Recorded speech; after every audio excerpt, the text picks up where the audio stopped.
A very good evening to all. I'm Dr. Rudra Mohan from the IP Digital Media team. We are live for this webinar on IP Women's at Facebook page. I request all to follow this page for regular updates. I'll be sharing the link of the page on the chat shortly. We are here for the webinar um, being organized by IP Women's in Ghaziabad District, Uttar Pradesh. The topic for today's webinar is spine assessment to determine the manual therapy approach. The speaker for today is Dr. Satyen Bhattacharya.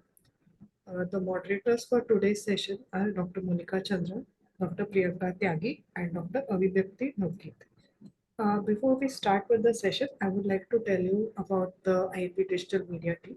We are a group of physiotherapists to handle the Zoom platform and the webinar live streaming.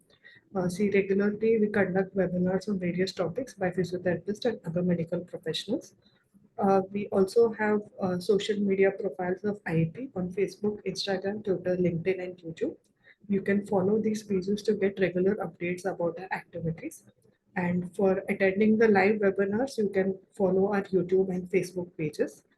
Even on YouTube, there are in playlists, there are separate sections for each subject wherein you can have a look at all the webinars. I'll be sharing the social media links on the chat shortly. Now I request Dr. Abhirakti to please take over.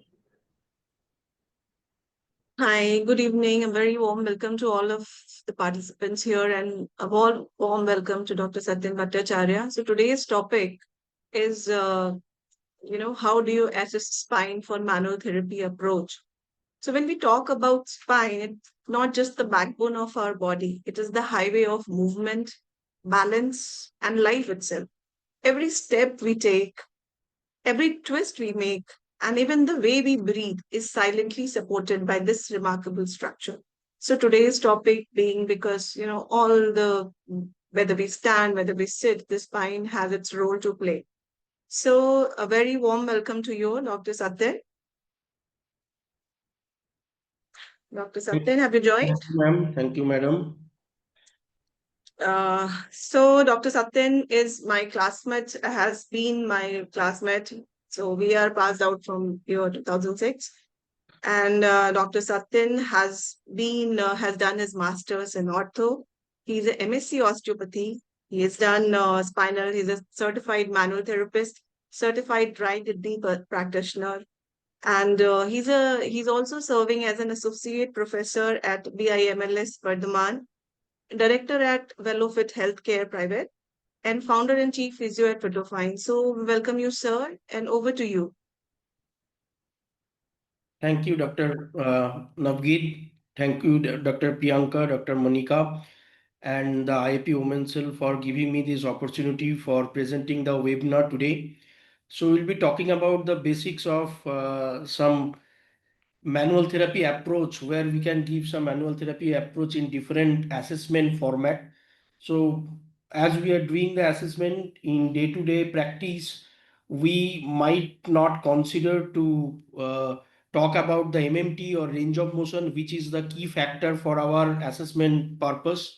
So today's focus will be the basic assessment along with the what kind of manual therapy approach we can use for that assessment, and what type of pressure we can use, what type of different forces we use. So I'll share the screen. Hope you enjoy the session. So screen is visible. Yes, sir.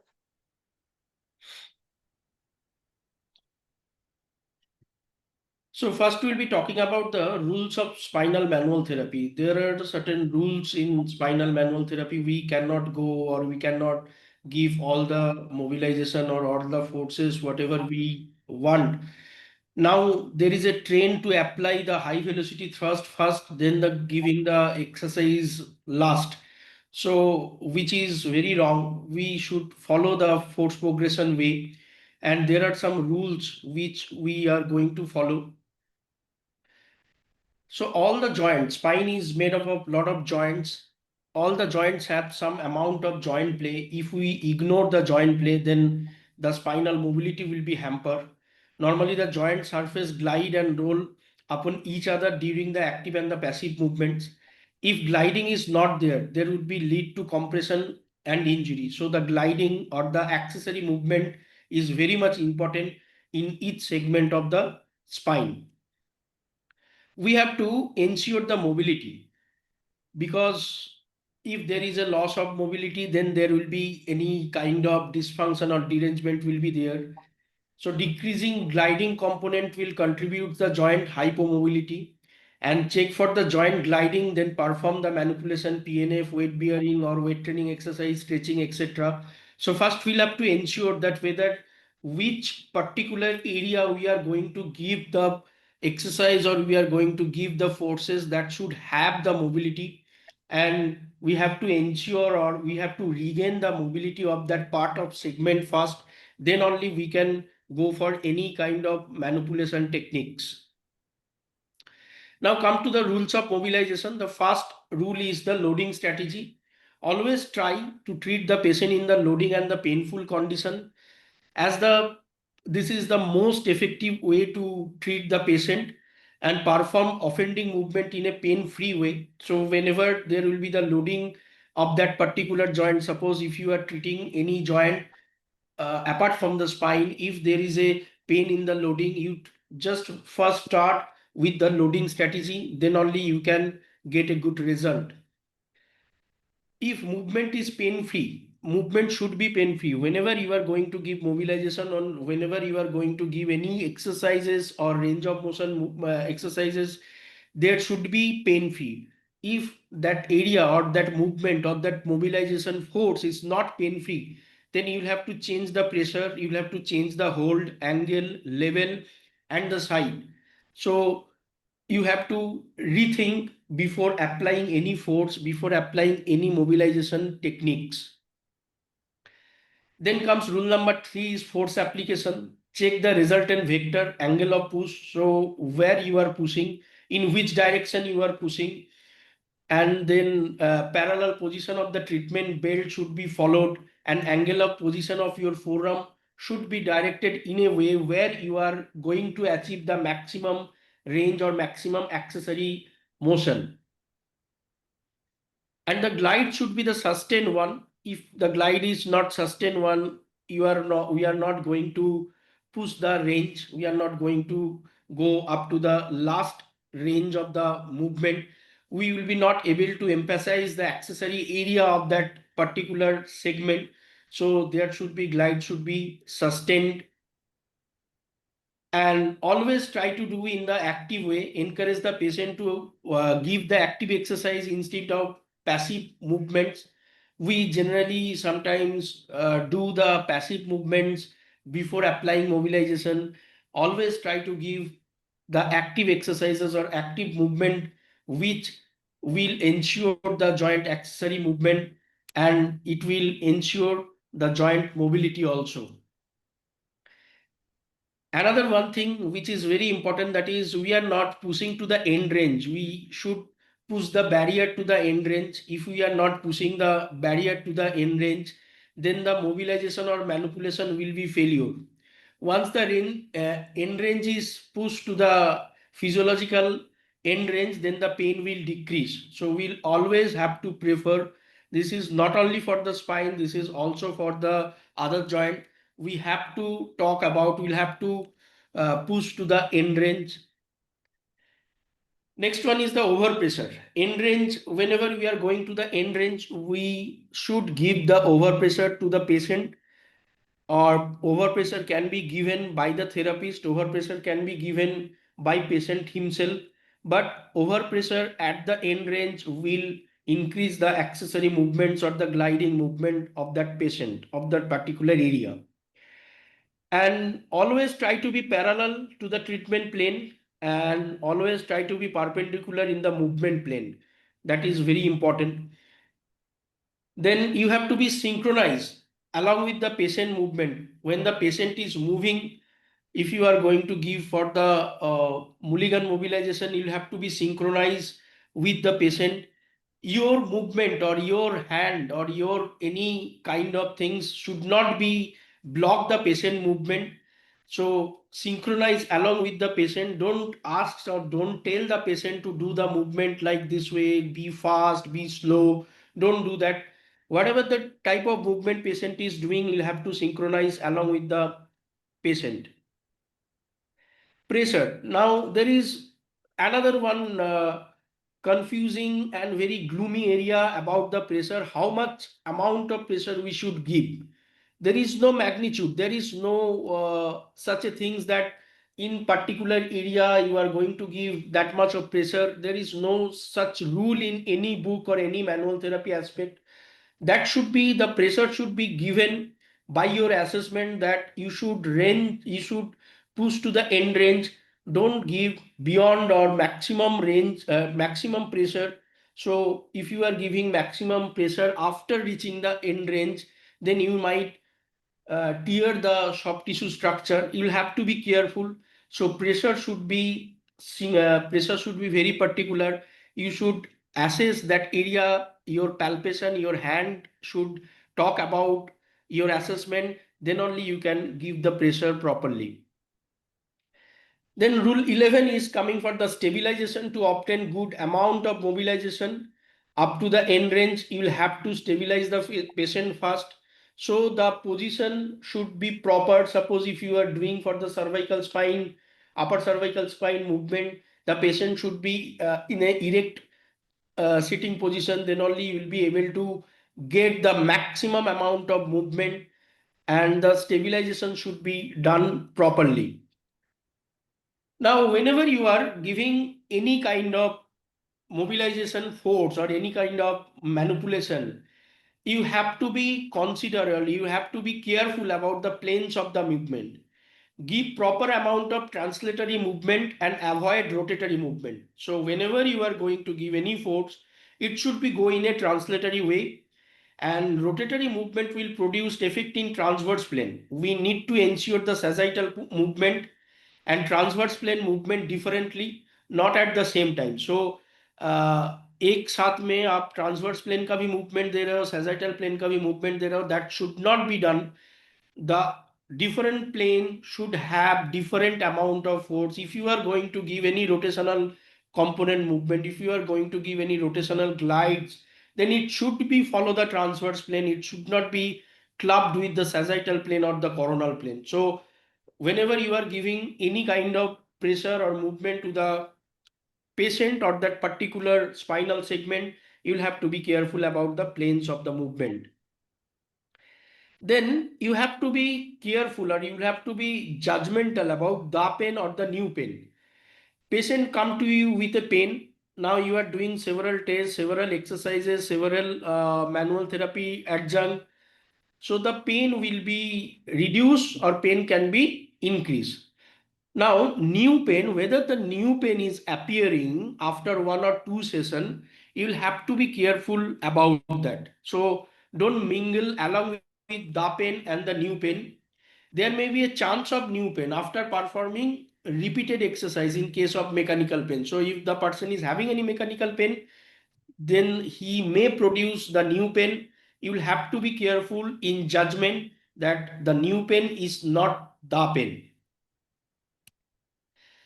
Then check the range of motion in every review. Change the range of motion is the key indicator for the directional preference and the pain reduction. So if the pain is getting reduced, if you are not taking any medication, if the pain is reducing by your mobilization force, then the range of motion should be increased simultaneously if the pain is reducing. So you'll have to be careful about the range of motion. It should be increased day after day whenever you are giving any manual therapy or the mobilization thing. And always try to make the patient independent. Emphasis on self-treatment by self-exercises. It can be patient-generated force or the patient overpressure. Always try to give patient independent self-treatment will give the self exercise. It can be divided into the self exercise and patient over pressure. So first prescribe the patient to do the self exercises in that particular directional preference. If it is not working or if it is not giving any good amount of changes, then try to increase the force progression and do the patient overpressure. Reassessment is very vital. We should reassessment all the time and screen for the directional preference and the exercise protocol. Whatever the diagnosis we have made in the day one, that diagnosis may change in the day 2 or day 3. We'll have to be careful about the reassessment, and whenever you are going to do the reassessment, we should be talking, or we should be careful about the directional preference, that which directional movement is now painful and which directional movement is now ease the pain. Then comes the different glide and force we applied as a physiotherapist. The first one is the posterior anterior pressure on the spinous process, that is shown in the figure 1. So it is PA pressure. What the wrong thing we do in kind of giving mobilization, we always give the PA pressure. We are not talking about the pressure over the articular pillar or the transverse process or the spinous process or the side of the spinous process. We are not talking about that, or we are not giving that. So when the PA pressure is giving over the spinous process, the pain should be central symmetrical, or it should be localized pain. If there is a if the pain is localized or the central symmetrical, then we can give the PA pressure. And the next picture, if we are giving the PA pressure over the articular pillar, then it is involving some the rotational factor, because if we are pushing PA over the articular pillar, it will be rotate very little. So if it is a central asymmetrical, means if the pain is localized but some more amount of or more location is towards the right or towards the left, then we can give the PA pressure over the articular pillar. Now, transverse pressure on the lateral surface of the spinous process, it is full of transverse plane movement. It is of the rotational manipulation. So it is giving over the transverse pressure over the lateral surface. So here the sagittal plane movement and the frontal plane movement is not involved. Only the transverse plane movement is involved. So if there is a radiation towards the leg, towards the hand, if the radiation is too much, or that is the radiculopathy is too much, then we'll be talking, or we'll be giving about the transverse pressure over the lateral surface. Now the PA pressure over the spinous process, one is inclined towards the head, another one is inclined towards the feet. So there is two position. We'll be talking about rule of 3 in thoracic spine. But if we are giving the force towards the head, then it will be moving that particular segment in a rotational component in a bit in the sagittal plane movement. And if we are giving the towards the feet, if the pressure is giving towards the feet, it will be involving the upper segment. So if we are going to give any kind of pressure or any kind of thing which is related to the lower segment, then we'll be inclining towards the patient head, or the force will be inclining towards the patient head, and the other one is inclining towards the patient feet. Now the PA pressure over the articular pillar, one is inclined laterally away from the spinous process, another one is inclined medially towards the spinous process. That is figure 6 and figure 7. Now what is the difference in between these two? If we are going inclined laterally away from the spinous process, then more of the rotational component is involved, and if it is towards the medially towards the spinous process, then the less of the rotational component is involved, and the location of pain is not far away in the case of figure 7. Then come is PA central, one is cephalated, another one is caudal. So if it is towards the head, again the upper segment will be involved. Again, if it is towards the leg, the lower segment will be involved. So if there is the upper segment is involved or dysfunction is there, then we will be go for the cephalated. If the lower segment is involved, then we will be go for the caudal.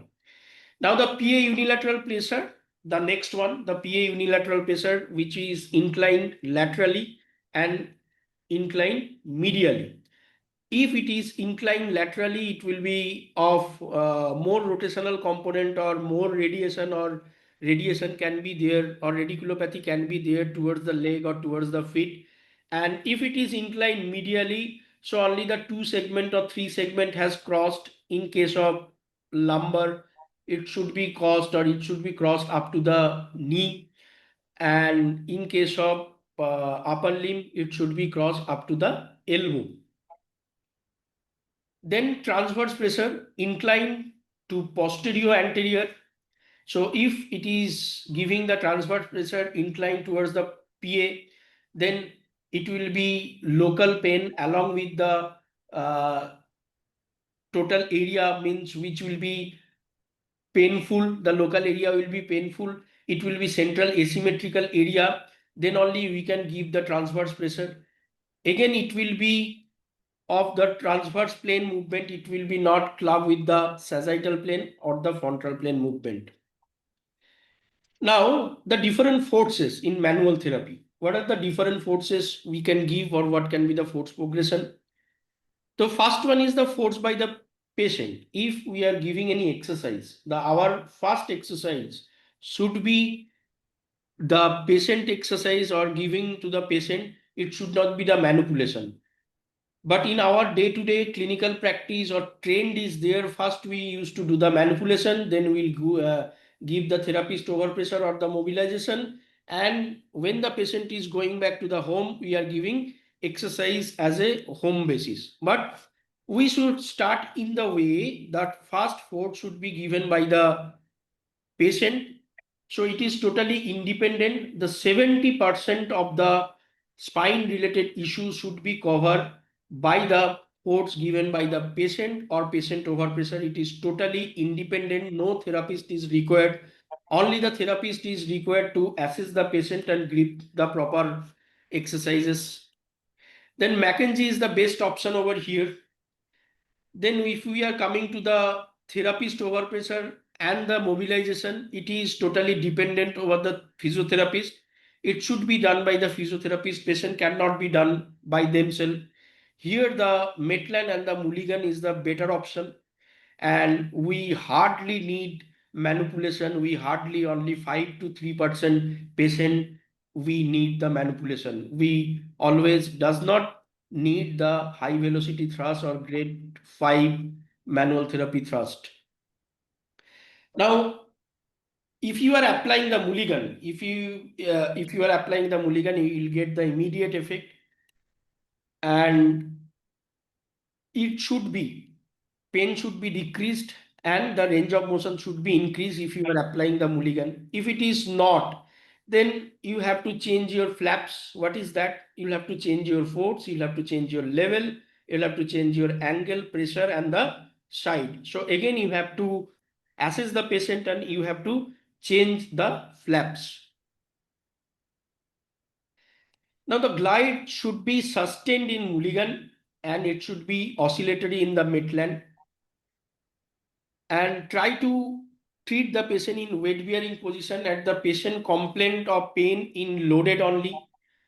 And when we cannot treat the in the loaded, if the sin is high, severity, irritability, and the nature of pain is high, we cannot treat in the patient in the loading condition. Now the active movement should be followed by the passive overpressure, and to be done if the pain is not there, or it should not be painful. And we have to find out the new PI and new P1 and new R1.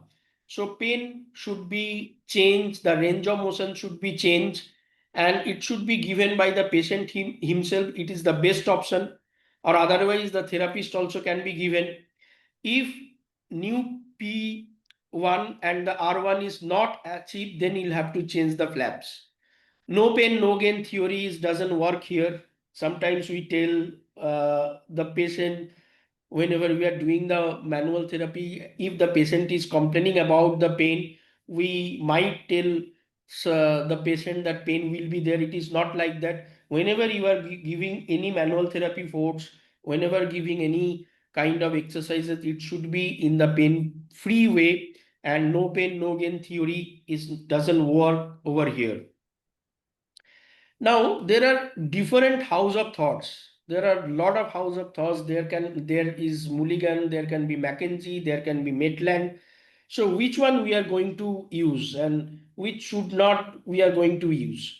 So we have to go in the assessment way, and the treatment protocol should be over the biomechanics of that particular area, and we have to do the assessment with the decision making. Pain is our friend. Pain, whenever there is a pain, any particular location is painful, it is telling about the pathology of that area. We have to talk about, we have to think about the nature of the pain. So if it types of pain is by origin, if it is local, then there can be the intact outer annulus fibrosus. If it is referred, it can be herniated disc. If it is radicular, then also it can be herniated disc. If it is a central pain, it can be intact outer annulus fibrosus, then change positional fault, etc. And if the pain is by receptors, the thermal or chemical pain is by the from the organ pain, and mechanical pain is by the structural changes which we are having work. The physiotherapist work over the mechanical pain, physiotherapist doesn't work over the chemical pain. We, if there is a chemical pain, we should refer to the other medical fraternity. Now, how we can distinguish between the chemical and the mechanical pain? Chemical pain will be constant and mechanical pain will be intermittent or constant. Now, there can be a queries, there can be a doubt that chemical pain also constant, the mechanical pain also constant. Then how we can differentiate between the chemical and the mechanical pain? Though if the mechanical pain is constant, it can be the pain plateau can be changed. Pain plateau can be more, can be less.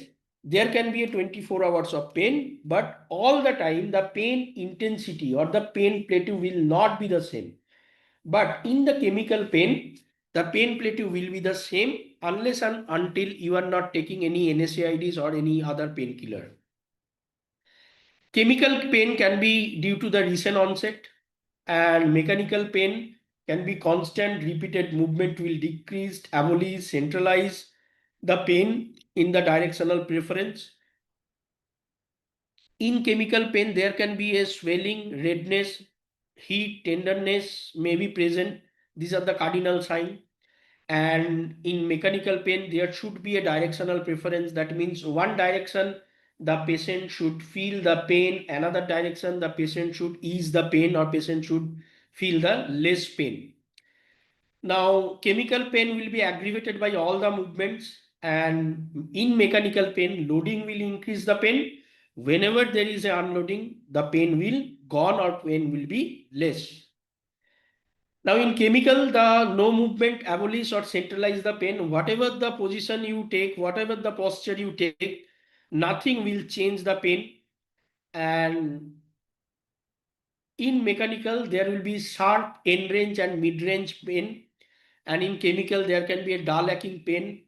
It will be present 24 hours and can be worse in the morning.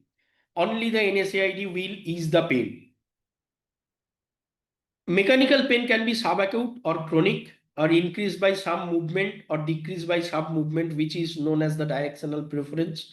So this is how we can differentiate between the chemical and the mechanical pain. If we are getting any chemical pain, we should refer the patient. We should not treat, and it cannot be treated by the physiotherapist.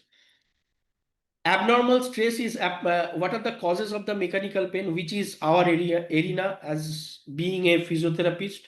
What are the cause? Abnormal stress applied over the normal tissue, normal stress applied over the abnormal tissue, and the abnormal stress applied over the abnormal tissue. These are the causes of the mechanical pain. In assessment, what can be our goal? These are the goals. We have to assess, we have to see about the red flags. We have to find out whether the pain is chemical or the mechanical. If mechanical, we'll have to classify, and we have to sort out the management plan. And then the site and the location of the pain, we'll have to think, we'll have to judge about the site and the location of the pain. fix the baseline factors relieving and easing the pain. Then the analytical assessment should be done. Reassessment in every session is very vital. Progressive assessment should be done. Retrospective assessment should be done. And we should the aim will be to make the patient in the KISS principle, that is, we should make the patient in sagittal plane principle. The last exercise should be for the sagittal plane exercise, not the first exercise. Now these are the few yellow flags and the red flags. We'll have to be careful about that. If these yellow flags are there, we'll have to be careful about giving the forces. If these red flags are there, we should not consider the mobilization or the manipulation. Now, by taking the history, we'll have to be careful about the present and the past history. Questionnaire should be there about the onset, duration, relieving and the aggravating factor, and we should plot on the body chart. All these things we have done in the third year of the final year in assessment with the patient. So we'll have to be careful about the history taking. And next, in case of the spine, we'll have to see about the lateral shift, whether there is a visible shift is there in one side or not. If shift is occurred with the back pain or not, and if the patient is able to correct the shift by his own or not, and if the correction is happening or if the patient is correcting the shift, if it intensify the pain or not, we have to be think. And correction will result centralization or worsening or peripheralization symptoms. So this will talk about the character of the different lateral shift. Now neurological test will have to be careful, or will have to be judged about the bladder bowel problem, paresthesia in the leg, weakness in the leg, radicular pain or the chemical pain. And in neurological things, we have to check for the sensation, MMT, reflexes, then tension test, and the other test, the dural sign also will have to be be in the consideration. So in dural sign, we have to be very careful about the movement or the giving the exercise to the patient. So any movement in cervical spine may lead to the pain in the thoracic or the lumbar spine or leg side pain. So the dura mater will be constricted, will be tight along with the arachnoid mater. So the spaces between the dura and the arachnoid mater will be less, and the pain will be anywhere with the movement of any segment of the spine. Now, assessment is the main key. So what are the symptomatic changes can be there? We have to be talking about, we'll have to be think about the site of pain, whether it is constant or intermittent, about the severity, paresthesia, numbness, or analgesic intake. Pain on movement is there. What about the ADLs? We'll have to be careful about that. And in mechanical changes, we'll have to be think about the range of motion, deformity, movement deviation, movement quality, and the curve reversal and the functional loss.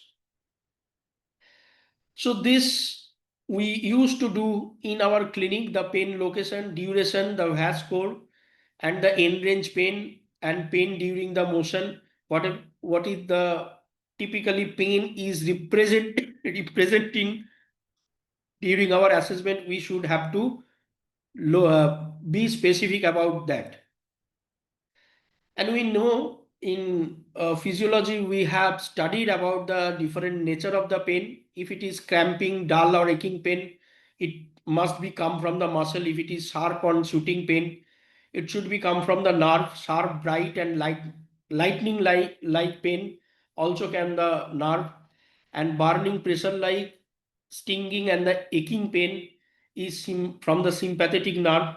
Deep, nagging, dull, again, or sharp, severe, intolerable, all these come from the bone or bony fracture. And throbbing, diffuse type of pain will be come from the vasculature nature. Then, before giving any manual therapy adjunct or many manual therapy force, we have to go for the postural assessment, because most of the time we have seen there is a difference in the posture. We have to observe the posture in the sitting, standing, and sitting in slouch, long sitting, sitting erect. What are the, so we, if you are changing this type of posture, what are the response is coming for the patient, whether the pain location is changing, whether the pain intensity is changing. We have to be judge the pain location in every posture. In sitting and the standing, if it is good, then the postural component may not affect, but we have to be careful about the posture. If it is poor, then we have to educate the patient or we have to educate the person about the posture. Again, the same story in the standing. If it is poor, then we have to be check about the lordotic, kyphotic, or the lateral shift or the flat back posture. We need to correct that posture. And in standing, if it is fair, then we need to correction the posture.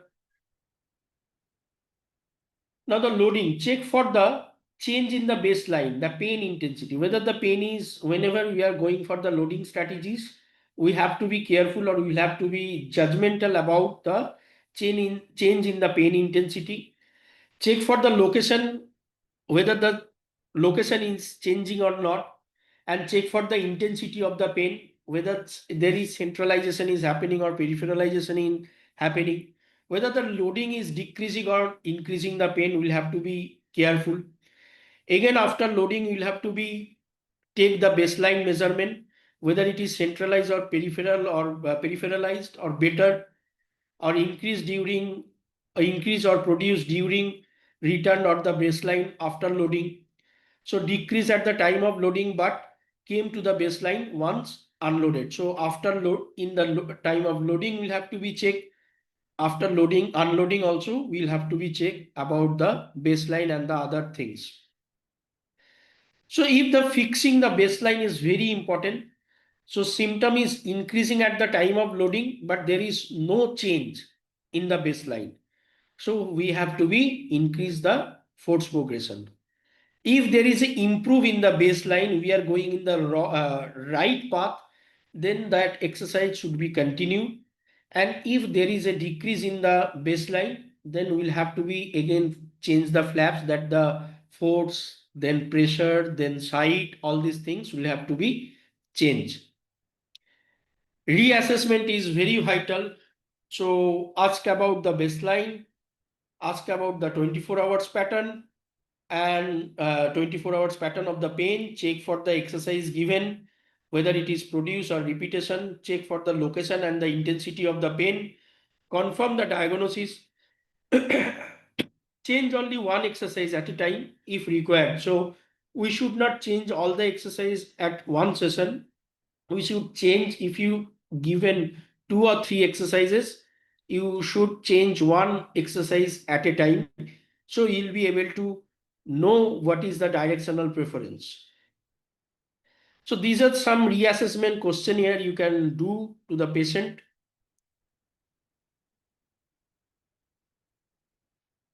Now lastly, there are some points we should consider.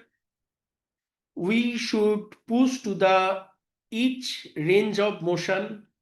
We start first concentrate, we should first concentrate about the rotational movement or rotational in range. We should not first concentrate about the flexion extension, that is sagittal plane movement. Our aim to keep the patient in sagittal plane movement, that should be the last exercise and that should be the last force to be given. So we have to first ensure that rotational movement is properly there.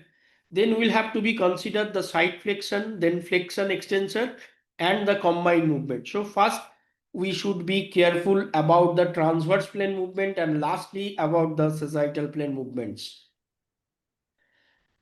Now whenever the patient come to us, some low back pain patient, neck pain patient, the doctors, the physiotherapist used to tell that don't bend and don't do the flexion exercises, but we need the flexion to complete our ADLs. So our restoration should be there towards the flexion, not to restrict the movement. हम लोग ऐसे नहीं बोल सकते कि आप flexion ही मत करो पूरा life. We have to ensure that the patient should do the flexion exercises, and we should not be go with the victim of medical imaging technology, because 85% of non-specific pain doesn't require any radiological imaging. Less than 5% is required any MRI or CT or other scan or things. Only the X-ray will be enough to judge the patient. I will show you one X-ray over here. You can see in the screen, this is the ossification. This is ossification over the supraspinatus ligament, which is from here to up to here, means throughout the back portion of our spinous process, and it is very slippery. So whenever we are going to give any force over here, we are not able to hold our hand properly. Now, this particular patient came to me with the low back pain, and which is not going by or not diminishing by doing any mobilization, flexion, extension exercises or any other adjunct, because this fellow has developed the ossification along with the supraspinous ligament. So, which whenever he is going for any flexion movement, the pain is increasing. So we have to be careful about this type of findings. So I have changed the plan for this patient. Then I started with releasing the patient rather than doing the mobilization. So only the X-ray can tell us a lot of things. All the patient we doesn't need MRI or CT scan. So there is a myth about the bending, twisting, and the lifting. Our aim should be there that patient should bend, patient should twist, patient should lift. Otherwise, the all the range of motion into the range of motion should not be there. If we cannot ensure the flexion movement, then the extension we cannot ensure properly. And flexion appears before extension happens. So we have to ensure we cannot cut off the flexion movement of the spine all of a sudden if the patient is having any back pain or the neck pain. So that's it for today. Hope you enjoyed the session. Thank you so much, Dr. Satyan. That was a wonderful, wonderful session and very engrossing too. Now we have one question for you. Yes. So this is from Dr. Dipin. How to choose between mobilization or manipulation as the first line of treatment for treating the different segments of spine and other extremities? So first, the things as we talked about, that the first things we are not supposed to go with the mobilization. First, we'll have to think about the patient oriented exercises. The patient should, the first, if you are considering the first exercises should be done after choosing the directional preference. Once the directional preference is fixed, then we'll be thinking about that exercises. We should not first jump into the mobilization. We should not jump into the manipulation, because our aim should be there to make the patient independent throughout his rehabilitation process. Also, a question by Dr. Ashish Tomar sir. What is physiological end range? Yes. So his question is, what is physiological end range? Physiological end range will have to be that range should be to push to the accessory movement. It should be completed to the last range. So we are having anatomical end range, which is bone to bone. Suppose if you are doing the movement like this, if there is no soft tissue structure, that is muscle, ligaments, nothing is there. If the bone is doing the movement or bone is completing the range, then it is anatomical range. If the soft tissue structures are there and we are doing to the end range, that is the physiological range. and we are having functional range of motion, we are having physiological range of motion. That is, functional range of motion is about what are the, suppose for the knee joint, if you can bend for 110 degree, then you can do all the ADLs. That will be known as the functional range of motion. Then if you can go up to the 135 140 degree of flexion, then it will be considered at the physiological range of motion. So it is not always that we are need all the physiological movement, and all the accessory movements, the joint play should be there. That rolling, gliding, and sliding should be there. Then only the physiological range will be completed. So in manual therapy, whether we are doing over the spine, whether we are doing over the knee or anywhere, our aim to restore the actual accessory movement. So one more question, Dr. Satyan, for you by Dr. Ashish sir only. Can chemical pain be alleviated by mobilization? Chemical pain not always can be alleviated by the mobilization. It cannot be decreased by the mobilization. So it is, yeah, if it is some movement is decreasing the chemical pain, once we are off with that mobilization, or once we are put off that mobilizing factor, then again the pain will be increased. So chemical pain cannot be decreased by the mobilization. Thank you so much, Dr. Satyan. Hope I think I all have the a queries question. are Yes. yes. So what about the reliability of the physical tests, like LASIK test, Fibers, and this? So, ma'am, it is Uh, depends. So, we in today's session will be talking about the basic assessment. So, all the test is not so much of reliable. So, we have to be considered about the pain location and the pain intensity.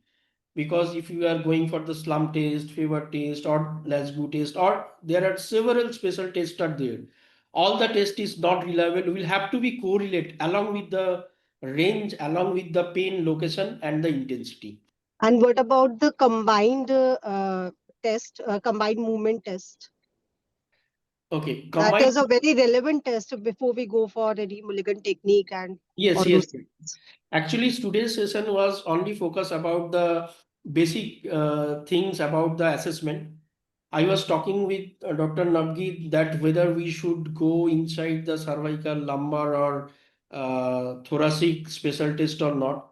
Combined movement test is very much required. If we are not doing the combined movement test, then we cannot be assessing. We cannot be fixed that how much things or how Correct. sports will be applied. So it is very much Right. required, madam. Actually, I think Thank you. after this session, it was so engrossing and so informative, Dr. Satyan, that I think should go for one more session from you. It was actually, I actually enjoyed knowing all the facts. So I don't think there are any more questions from the participants end. Uh, so anything else, Dr. Priyanka, Monica ma'am? No, it was a very nice session. Very Thank nice you so session, much, sir. yes. Thank you, sir. Thank you so much, sir. And to all our participants, he was in fever and, he took a medicine right to us before the session, and it was a wonderful session. So over to you, Dr. Monica. Monica ma'am? Priyanka, you will end the session?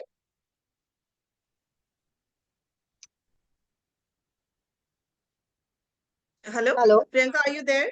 Yeah, you want to end the Yeah. session? Okay, thank you very much. Thank you. We have got a very good uh, people over here. They asked question and it was a very good session. Thank you so much, sir. And thank you everyone for Welcome, madam. joining us. And also thanks to our Thanks. Thanks to Ruchi. Thanks to Dr. Ruchi Vashe ma'am, who has given us the platform for such kind of webinar. She is a National Head IAP Women's Cell. Thank you, Dr. Sanjeev Jha sir, our President, IAP President. And thank you, Smita ma'am. She's always there, our Zonal Head, IPWC. To help us, and there's our UP State team who is always there with us. Thank you so much. Thank you, Dr. Satyan. Thank you so much. Thank you all for joining. Thank you.